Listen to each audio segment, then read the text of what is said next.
بسم اللہ الرحمن الرحیم۔ تمام تعریفیں اللہ سبحانہ و تعالیٰ کے لیے جو وحدہ لا شریک ہے، ہمیشہ سے ہے اور ہمیشہ رہے گا۔ السلام علیکم ورحمۃ اللہ وبرکاتہ۔ برز آف لائف کے پیارے دوستو، ہم امید کرتے ہیں کہ آپ خیریت سے ہوں گے اور ہماری دعا ہے کہ اللہ تعالیٰ آپ کے ساتھ ہمیشہ خیر و عافیت کا معاملہ فرمائے۔ آج بابا جی شفا کے عمل سیریز میں جو عنوان ہے وہ ہے اللہ آپ کو آسانیاں عطا فرمائے۔ خطوط کی دنیا بھی ایک نرالی دنیا ہے۔ اس کا انسانی زندگی پر اور انسانی تاریخ پر بڑا گہرا اثر ہے۔ خط کب سے لکھے جانے شروع ہوئے اور کب آ کر ختم ہوئے، میں اس کے بارے میں یہ درج کر سکتا ہوں کہ کب آ کر ختم ہوئے، لیکن ان کے لکھے جانے کی تاریخ اس کے بارے میں یقین اور وثوق سے کچھ نہیں کہہ سکتا۔ لکھے جانے تو اب ختم ہوئے ہیں جب کوئی ای میل کا سلسلہ شروع ہوا، جب چیٹنگ کا نیا لفظ ایجاد ہوا، جب کمپیوٹر کے ذریعے طرح طرح کے طریقے انسان کے درمیان رابطے کا ذریعہ بنے ہیں۔ لیکن خطوں کا جو حسن تھا اور خطوں میں جو بات ہوتی تھی اور ان کے اندر جس طرح سے اپنا آپ، اپنی روح، زندگی اور نفسیات نکال کر پیش کر دی جاتی تھی، وہ اب نہیں رہی۔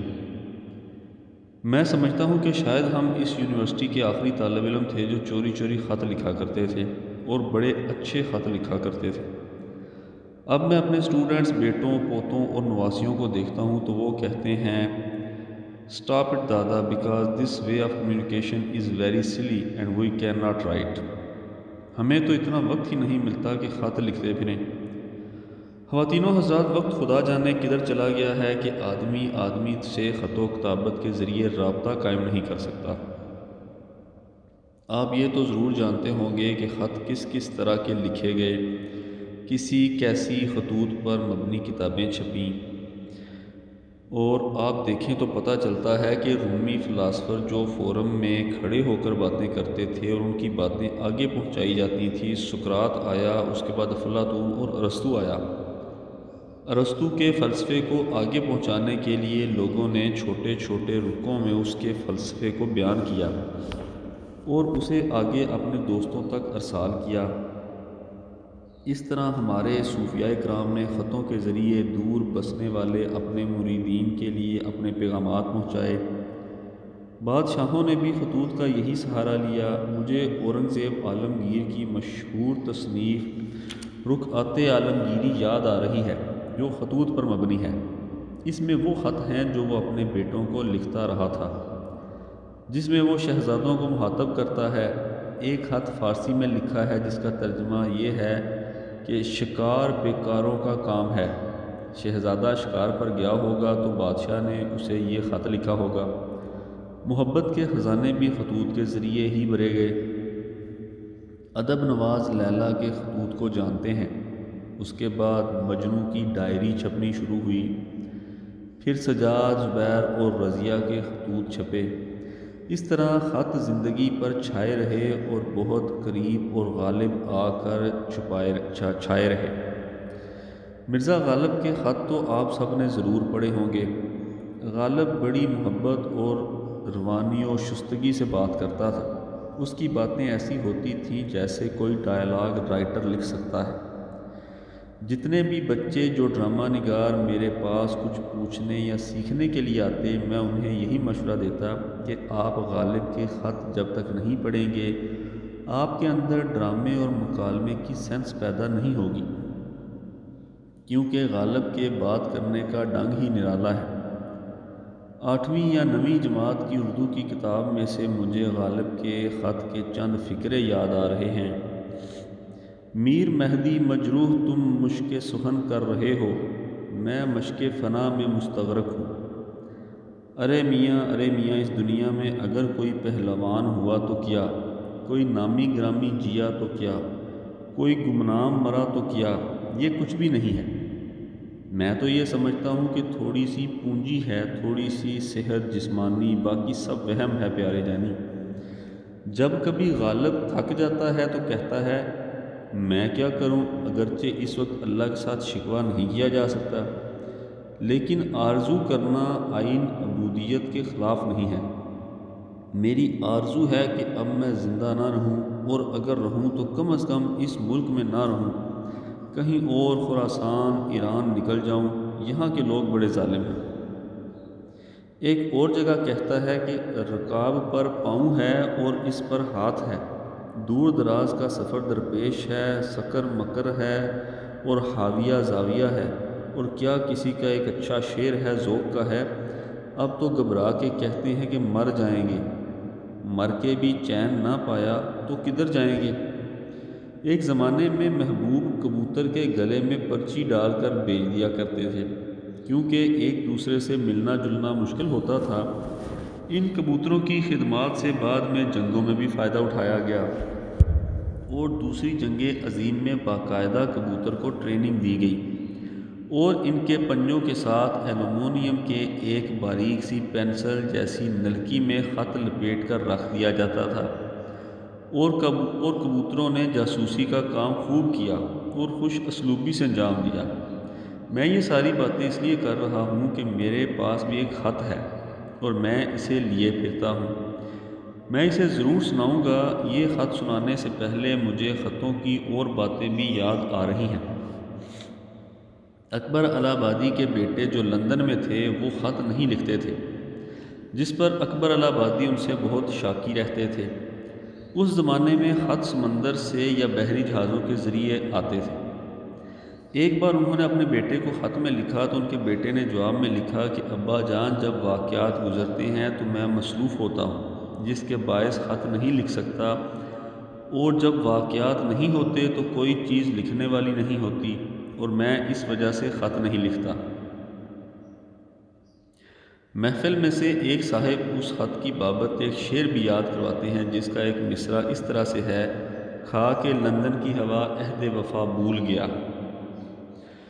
جب بچے بڑی یونیورسٹیوں میں پڑھنے کے لیے چلے جاتے ہیں تو میری طرح کے تھوڑے پڑھے لکھے والدین خوف زدہ ہو جاتے ہیں۔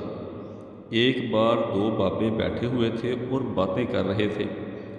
ایک نے کہا کہ یار، میرا بیٹا جو خط لکھتا ہے تو مجھے بڑی پریشانی ہوتی ہے، اور مجھے اس کے خط کو لے کر لائبریری جانا پڑتا ہے، اور مجھے وہاں جا کر موٹی ڈکشنری کھول کے مشکل الفاظ کے معنی دیکھنے پڑتے ہیں، کیونکہ میں زیادہ پڑھا لکھا نہیں ہوں۔ دوسرا کہنے لگا، یار کیا کمال کی بات ہے، میرے بیٹے کا جب بھی خط آتا ہے تو مجھے بینک جانا پڑتا ہے، کیونکہ اس نے خط میں پیسے مانگے ہوئے ہوتے ہیں۔ خطوں سے وابستہ بڑی لمبی داستانیں ہیں، اگر ہم اس کی طرف چل نکلے تو بڑا وقت لگ جائے گا، اور میرا یہ خط رہ جائے گا جو آپ کو سنانا بڑا ضروری ہے۔ ہم نے پہلے دوسری جنگ عظیم کا ذکر کیا تو آپ کو یہ بتاتا چلوں کہ اس جنگ میں ہمارے علاقے کا سب سے بڑا اور طاقتور محاذ برما تھا، اور ہمارے بہت سارے فوجی وہاں پر تھے، اور وہ فوجی جو محاذ جنگ پر ہوتے ہیں ان کی سب سے بڑی آرزو اور تمنا گھر سے آنے والے خط کی ہوتی ہے۔ چنانچہ ان پر پریشانیوں کی جو پرچھائیاں پڑتی ہیں وہ خطوں کے ریفرنس سے ہی ہوتی ہیں۔ فوجی دوران جنگ جنگل میں تھے، اور ڈاک جب تقسیم ہوئی تو کسی فوجی کے گھر سے کوئی خط نہ آیا، اور 4-5-6 دن ایسے ہی گزر گئے۔ ایک دن ایک خوش نصیب کا خط آ گیا، اور دوسرے جو 3-4-5 فوجی بیٹھے تھے، کیونکہ ان کا کوئی خط نہیں آیا تھا، اور جس کا خط آیا تھا اس نے خوشی سے لفافہ لہرایا اور کہا کہ دیکھو، ایسے خط ہوتے ہیں جو گھر سے آتے ہیں۔ اس نے لفافہ چاک کیا اور اس سے کاغذ نکالا۔ اس کاغذ کے دونوں طرف کچھ بھی لکھا ہوا نہیں تھا، وہ بالکل کورا کاغذ تھا۔ دوسرے فوجی اس کا مذاق اڑانے لگے، لیکن اس نے کہا کہ نہیں، یہ کورا کاغذ نہیں بلکہ باقاعدہ ایک خط ہے، یہ میری بیوی کا خط ہے۔ آج کل ہماری بول چال بند ہے، اس لیے یہ خالی کاغذ ہے، لیکن مجھے یہ پتہ ہے کہ خط میری بیوی کا ہے۔ خواتین و حضرات، میرے ہاتھ میں جو خط ہے وہ کچھ اس طرح سے ہے: جناب نامعلوم مگر موجود یہیں کہیں، السلام علیکم۔ مجھے یقین ہے کہ آپ کو 8 جون کی تاریخ اسی طرح سے یاد ہوگی جیسی کہ مجھ کو ہے۔ اس روز میں نے آپ سے وعدہ کیا تھا کہ میں آپ کو عمر بھر نہیں بلاؤں گا۔ اس تاریخ سے پہلے میں اپنی بیوی اور بچے کے ساتھ پارک میں جاتا تھا۔ ہم بینچ پر بیٹھتے تھے اور ہمارا بچہ ہمارے سامنے پھولوں کی کیاریوں کے درمیان بھاگا کرتا تھا۔ اس تاریخ سے پہلے میں نے اپنے پورے خاندان کا بوجھ اٹھایا ہوا تھا، اور میں کبھی کبھی 2-4 آنے فقیروں کو بھی خیرات کر دیا کرتا تھا۔ اب عرصہ 10 سال سے میں بیکار پڑا ہوں، ٹھیک 8 جون سے، ٹھیک اس رات سے جب تم نے میری کمر میں اپنے پستول کی گولی اتاری تھی اور وہ ریڑھ کی ہڈی میں پھنس گئی تھی۔ مجھے اچھی طرح سے یاد ہے کہ اس رات تم بہت ہی نروس تھے اور پستول تمہارے ہاتھ میں کانپ رہا تھا۔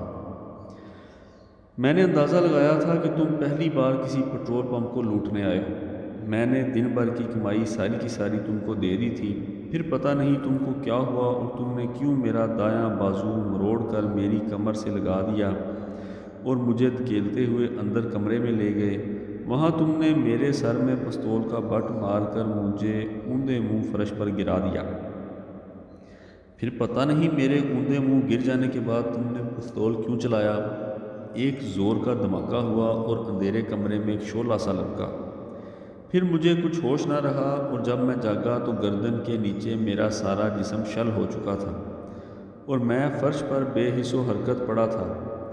پھر 3 لڑکے اپنی موٹر سائیکلوں میں پٹرول بھروانے آئے اور انہوں نے مجھ سے میرا حال دریافت کیا۔ میرا خیال تھا کہ میں زور زور سے پکار کر چیخیں مار کر لوگوں کو اپنی طرف بلا رہا تھا، مگر ان لڑکوں نے مجھے بتایا کہ تمہارے منہ سے صرف سرگوشی جیسی آواز نکل رہی تھی جو بہت ہلکی تھی۔ مجھے بالکل یاد نہیں کہ کس طرح مجھ کو لوگوں نے حیدرآباد کے ہسپتال میں پہنچایا، جہاں مجھے داخل کرا دیا گیا۔ میری 19 سالہ روتی ہوئی بیوی کو ڈاکٹروں نے بتایا کہ ہم مجبور ہیں اور ہم کچھ نہیں کر سکتے۔ ہڈی میں پھنسی ہوئی گولی کو نکالنا خطرناک ہے۔ میری بیوی مجھے اٹھا کر گوٹھ لے آئی اور ہم سب میرے مرنے کا انتظار کرنے لگے۔ میں دن رات ایک پھٹے تختے پر لیٹا ایک کوٹڑی میں پڑا رہتا ہوں اور میری بیوی مجھے دوا کی گولیاں کھلاتی رہتی۔ ایک روز میں نے دیکھا کہ ایک نہایت تیز دار کینچی میرے تختے کے پاس کھلی پڑی تھی۔ اس کا ایک پھل بہت آسانی سے میرا کام تمام کر سکتا تھا۔ مجھے اسے اس قدر قریب دیکھ کر خوشی ہوئی، لیکن میرا بے حس ہاتھ اسے اٹھانے سے معذور تھا۔ میری موت بھی میرے اختیار میں نہیں تھی۔ میں اس کو دیکھ رہا تھا اور وہ میرے قریب نہیں آ رہی تھی۔ میں تمہیں صاف صاف بتا دوں کہ تمہارے پستول کی ایک گولی پورے 6 ماہ تک میری ریڑھ کے مورے میں موجود رہی اور میں اسے دل سے لگا کے بے حس و حرکت جیتا رہا۔ پھر مجھے کراچی کے آغا خان ہسپتال لے جایا گیا، جہاں ڈاکٹروں نے مل کر بڑی احتیاط سے پھنسی ہوئی گولی میرے وجود سے نکال دی، لیکن مجھے بتایا گیا کہ میں زیادہ سے زیادہ وہ اب اٹھ کر اپنی چارپائی کے کنارے پر بیٹھ سکوں گا، بشرطے کہ میرے ارد گرد اور میری کمر کے پیچھے لکڑی کا ایک مخصوص ڈبہ بنا کر رکھا جائے۔ ڈاکٹروں کا خیال تھا کہ میں تھوڑا سا بیٹھ کر کھانا کھا سکا کروں گا، لیکن یہ بہت مشکل تھا۔ میری بیوی اور میرا بوڑھا باپ مجھے اٹھا کر لکڑی کے سہارے بٹھا دیتے تھے اور پھر مجھے اس لکڑی کے تختے کے ساتھ باندھ دیتے تھے۔ میں کچھ لقمے خود کھا سکتا اور گلاس اٹھا کر پانی بھی پینے لگا تھا۔ گھر والے شام کو مجھے اٹھا کر صحن میں لمبی صف پر ڈال دیتے اور میں اس پر کھسکتا کھسکتا اس صف کے دوسرے کنارے پر پہنچ جاتا ہوں، پھر ادھر سے اسی طرح سے واپس آ جاتا۔ میں خوش ہوں کہ کسی کی مدد کے بغیر بدن کو خود حرکت دے سکتا ہوں۔ پھر مجھ پر درد کے خزانے نچھاور ہو گئے۔ پہلے میرے بازوؤں میں درد اٹھا اور میں 15 دن تک تڑپتا رہا۔ پھر درد ٹانگ میں منتقل ہو گیا اور مجھے یوں لگتا گویا میری ٹانگ آری سے کاٹی جا رہی ہے اور الگ ہونے کو نہیں آتی۔ پھر یہی درد پیٹ میں چلا گیا اور میں کر کے عاجز آ گیا۔ اس کے بعد میرے اوپر کے داڑھ میں تھوڑی سی طاقت آنے لگی اور میں بیساکھیوں کے سہارے کھڑا بھی ہونے لگ گیا، لیکن چونکہ ٹانگوں میں کوئی حس موجود نہیں، اس لیے میں چل نہیں سکتا۔ اب میرے ہاتھوں اور بازوؤں میں ایک سنسناہٹ ہے، لیکن ٹانگیں بالکل ساکت ہیں۔ بیساکھیوں کے سہارے کھڑے کھڑے کئی مرتبہ مجھے یوں محسوس ہوتا ہے جیسے کسی نے کھولتے ہوئے پانی کے حمام میں اتار دیا ہو۔